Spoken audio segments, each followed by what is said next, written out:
এখন যা বলা হয়েছে সেগুলি ওই ঠিক মতো করতে হবে।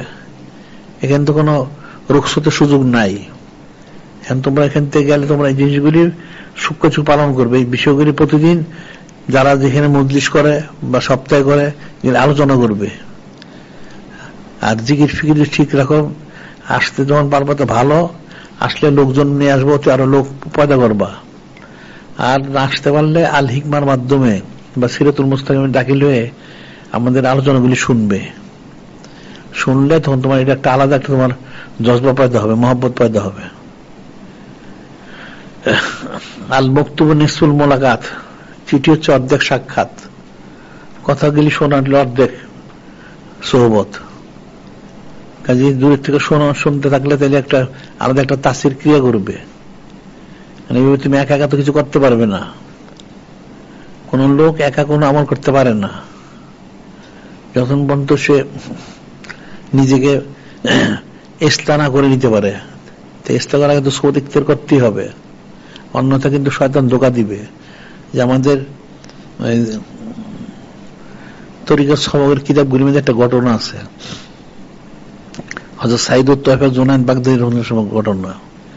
ওনার এক মুরিদ ছিল, ওই মুরিদটা মোটামুটি জিকির ফিকির করেছিল, কিন্তু তাকে আসলে শয়তানে ধরেছে। সে সৌদ ইখতিয়ার করতো না, মনে হচ্ছে অনেক কিছু হয়ে গেছে।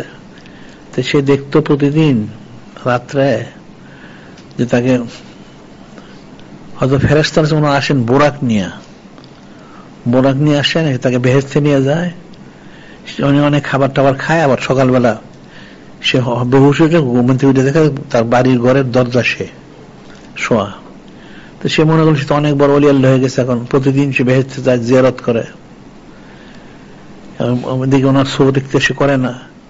সেটা শুনে হযরত সাইদ তায়েফা রাহমাতুল্লাহ তার বাড়িতে গেলেন, গিয়ে বললেন কি ব্যাপার তুমি দেখি না।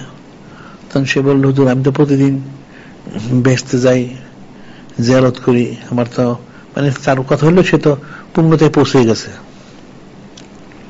তুমি বুঝলেন তাকে শয়তানে ধরছে। তিনি বলেন ঠিক আছে, তোমাকে যখন আবার নিয়ে যাবে ওখানে যে তুমি লা হাওলা ওয়ালা কুওয়াতা ইল্লা বিল্লাহ পাঠ করবে। এখন সে শুনলো, কিন্তু সে খুব গুরুত্ব দিল না। তারপরে সে মনে করল ঠিক আছে, গেলে একবার পার করে দেখি কি হয়। ঠিক আবার ওই রাত্রে তাকে আবার নিয়ে গেল, বড় নিয়ে গেছে যেখানে অনেক বেহেশতের বালাখানা, অনেক কিছু। সে মনে হচ্ছে একবার পাঠ করে দেখি। সে যখন পাঠ করলো, চোখের পলকে সব তছনছ হয়ে গেল। সে কোথায় ছিটকে পড়ে গেল, গিয়ে দেখলো কোথায় হুশ হইল, মল মূত্র যত নাপাক তার মধ্যে সে পড়া আছে, নাউযুবিল্লাহ। আর শয়তানগুলি চিৎকার করে সব পালায় গেছে। তখন সে বুঝতে পারলো আসলে তাকে শয়তানে ধরেছে, নাউযুবিল্লাহ। সে আবার তওবা ইস্তেগফার করে আবার সৌদ ইখতিয়ার করা শুরু করলো। সৌদ ইখতিয়ার না করলে শয়তানে ধরে, সে মনে করে আমার হয়ে গেছে, না হয় নাই। সে আস্তে আস্তে সে বিভ্রান্ত হয়ে যায়, নাউযুবিল্লাহ। এই জন্য সৌদটা বেশি ইখতিয়ার করতে হবে। তোমাদের এখানে বলা হয়েছে কমপক্ষে মাস 2 মাসে একবার, অবশ্যই কমপক্ষে 2 মাসে অবশ্যই একবার আসতে হবে। আসলে তোমরা আস্তে আস্তে তোমরা যাওয়ার জন্য অস্থির হয়ে যাও, এরকম তোমরা তো আদৌ বেশি কেউ নয়, এটা কেমনে হবে? বেয়াদব মাহরুম গাছাদ লুৎফেরা মনে রাখবা, বেয়াদব আল্লাহ কোন রহমতে বঞ্চিত। তুমি আসার যা তুমি নিয়ত করো, তাহলে তুমি তোমার তো আদৌ বেশি কেউ নয়, তুমি কি ফায়দা হাসিল করবা?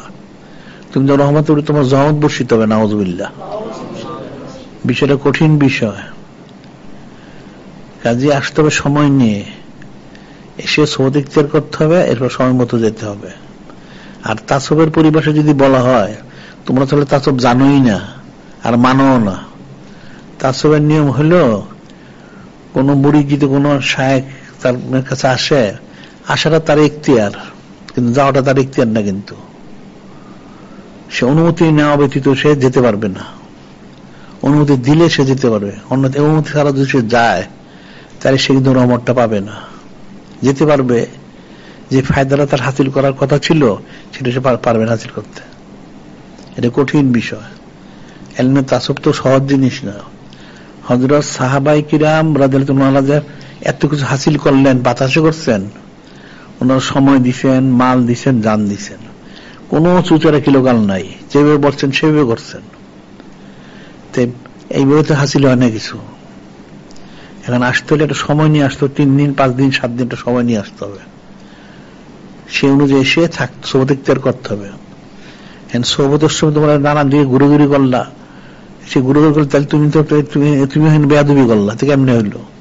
আদব তো রক্ষা করতে পারলে না। ওটা শুরু থেকে বসা থাকতে হবে, শুনতে হবে শেষ পর্যন্ত। আদবটা কিন্তু কঠিন বিষয়।